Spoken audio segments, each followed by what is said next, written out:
Buongiorno a tutti e bentrovati alla Cucina del Cuore. Oggi ricetta sicilianissima, faremo insieme una di quelle preparazioni che noi siciliani iniziamo a preparare già i primi di gennaio per trovarceli poi a Natale e quindi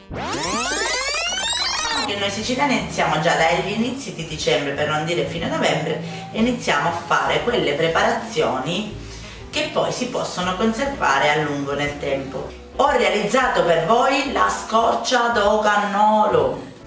Può mancare a Natale sulle nostre tavole il cannolo fatto in casa? Mai e poi mai, ma vi faccio vedere subito com'è l'involucro e come l'ho realizzato e vi faccio vedere anche due metodi, uno per farlo venire un po' più biscottato, un po' più spesso, e l'altro per renderlo ancora più friabile e con tutte le bollicine che di solito sono la caratteristica fondamentale della buccia del cannolo. Inoltre vi faccio vedere anche come realizzare la crema di ricotta, buona, semplice e facile. Chi già di voi sa, io non mangio cannella, quindi la mia versione è senza cannella, ma voi potete aggiungerla. Ci vediamo tra poco, intanto guardate come li ho realizzati. A dopo! Partiamo dalla nostra crema di ricotta e per ottenerla dobbiamo prima mettere a colare la nostra ricotta almeno un giorno prima.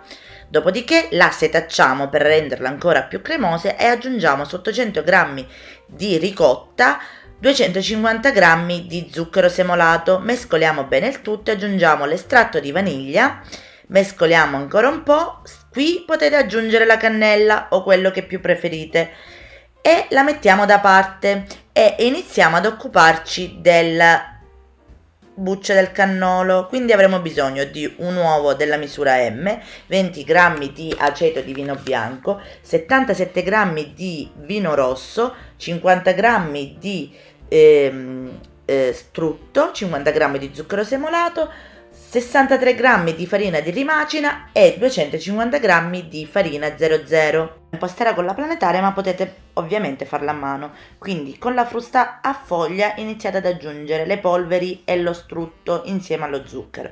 Fate amalgamare il bene tutto e controllate poi con le mani se effettivamente lo strutto si sia ben omogenizzato alle polveri in questo modo. Dopodiché aggiungiamo per prima l'uovo e dopo mescoliamo insieme aceto e vino e lo aggiungiamo a filo. Una volta che l'impasto ha anche assorbito i liquidi, andiamo a cambiare la frusta e mettiamo il gancio a spirale e continuiamo ad impastare per un altro paio di minuti. Dopodiché ci trasferiamo su un piano di lavoro, formiamo una palla e la copriamo con pellicola trasparente e la mettiamo in frigo minimo per una mezz'oretta, se è un'oretta ancora meglio. Scorsa la nostra oretta andiamo a riprendere l'impasto. Adesso vi mostrerò il metodo più semplice, che è quello di andare a prendere un pezzo di impasto, formare un salsicciotto del diametro di 2 cm e andare a tagliare dei tocchetti di impasto di circa 20 g ciascuno. Dopodiché li passiamo nella farina e con l'aiuto di un matterello andiamo a formare un disco del diametro di 3 mm circa, se riuscite anche più sottile.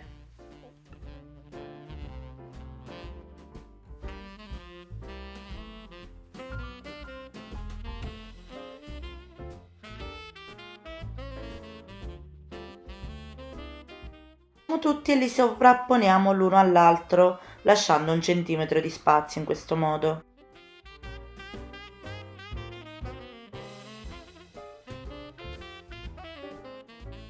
Andiamo a passare un uovo sbattuto su una parte del cannolo, quindi il centro di una metà, in questo modo come ho fatto io. Dopodiché andiamo a prendere la nostra canna, io utilizzo quella da fiume ma pure quelle in alluminio, in acciaio sono buone, e abbiate l'accortezza di lasciare dello spazio tra il disco di impasto e la canna, altrimenti poi avrete difficoltà ad uscire il cannolo e quindi a sfilarlo dalla canna.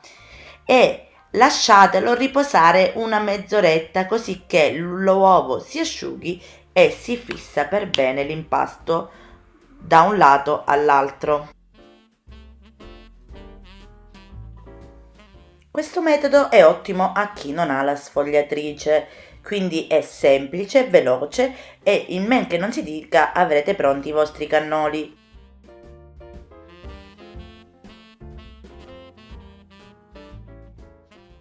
E questo è il primo metodo che vi mostro. Adesso passiamo alla frittura.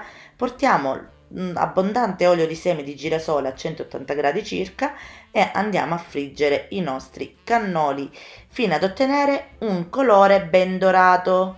Quindi poi andiamolo rigirando prima da un lato e poi dall'altro, ecco.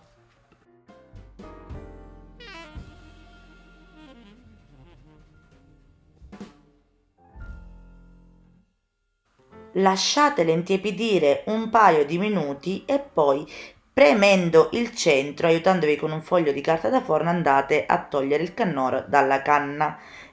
Adesso vi mostrerò il metodo per chi ha la sfogliatrice, quindi prendete un pezzo di impasto, lo passate nella farina e iniziate a sfogliarlo dalla parte con lo spessore più largo.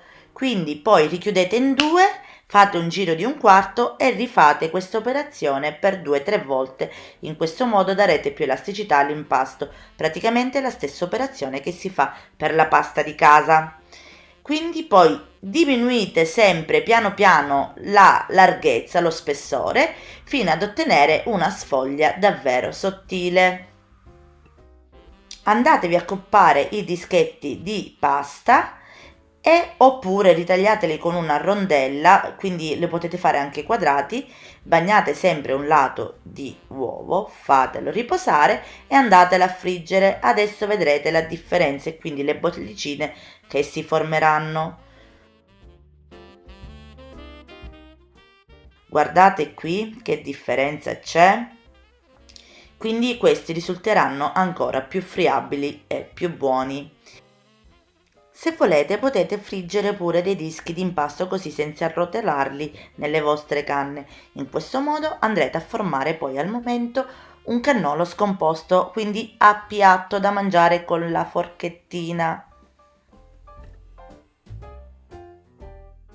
Una volta che abbiamo finito di friggere i nostri cannoli andiamo a riprendere la crema di ricotta che avevamo messa in frigo. Aggiungiamo 80 g di scaglie di cioccolato fondente e mettiamo il tutto in una sacca a poche con una bocchetta dentellata oppure anche liscia a secondo di come la preferite.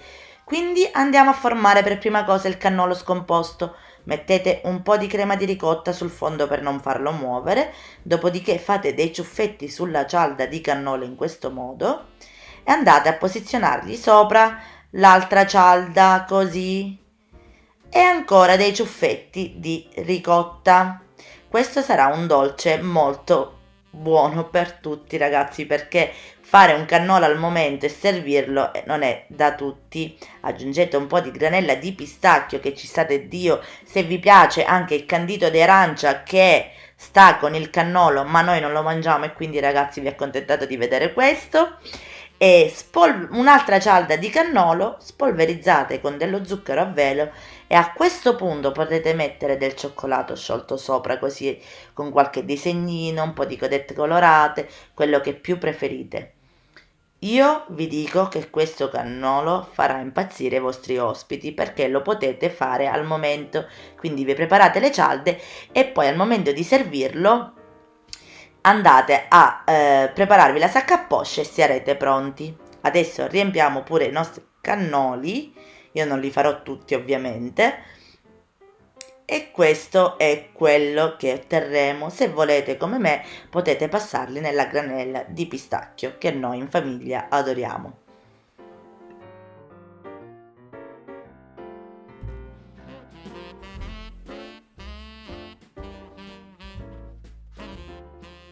Anche sui cannoli abbondante zucchero a velo, vi ricordo che è una caratteristica del cannolo alla ricotta, e siamo pronti per andare a fare la prova assaggio, che sono belli.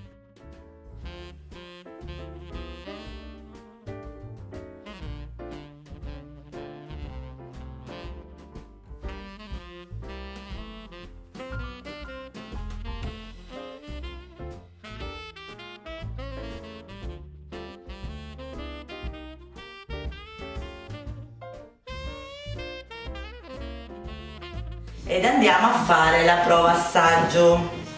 Allora, io ragazzi vi faccio vedere le bollicine che ci sono sotto a quello stirato di più con la sfogliatrice e invece su quello dove non è stirato con la sfogliatrice ne troverete di meno, ma sono lo stesso ottimi. E alla fine, per chi non ha la sfogliatrice, ho voluto fare questo metodo perché chi non ha la sfogliatrice li può anche realizzare.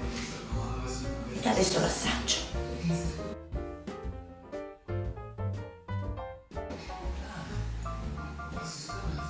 Vabbè, il cannolo è cannolo, ragazzi.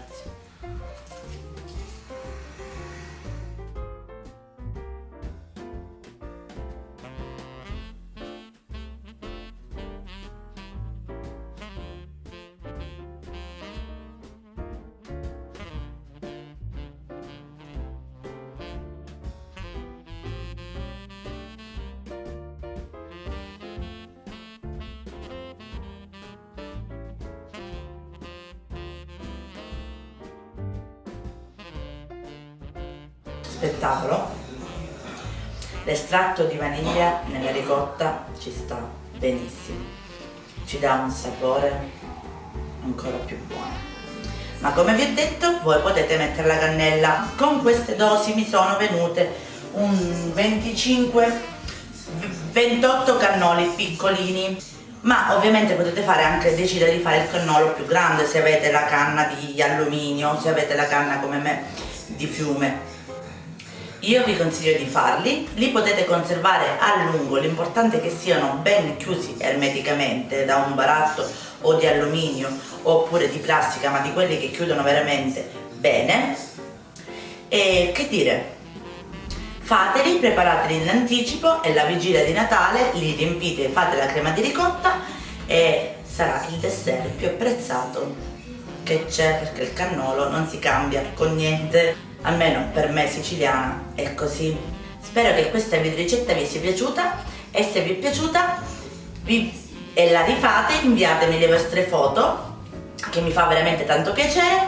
E mi trovate su Instagram, su Facebook, su Telegram, come sapete ho il canale, per chi non lo sa, esiste un canale dove potete anche interloquire con me e chiedermi qualsiasi consiglio. Sotto nell'info box vi lascio tutti i link che vi riportano ai miei social. Inoltre vi ricordo che è nato il blog della Cucina del Cuore, dove troverete gli ingredienti scritti per intero. Il procedimento lo guardate tramite video, ma gli ingredienti ve li ho messi lì, così se volete li potete pure stampare. E ancora grazie e alla prossima videoricetta. Buone feste, ciao!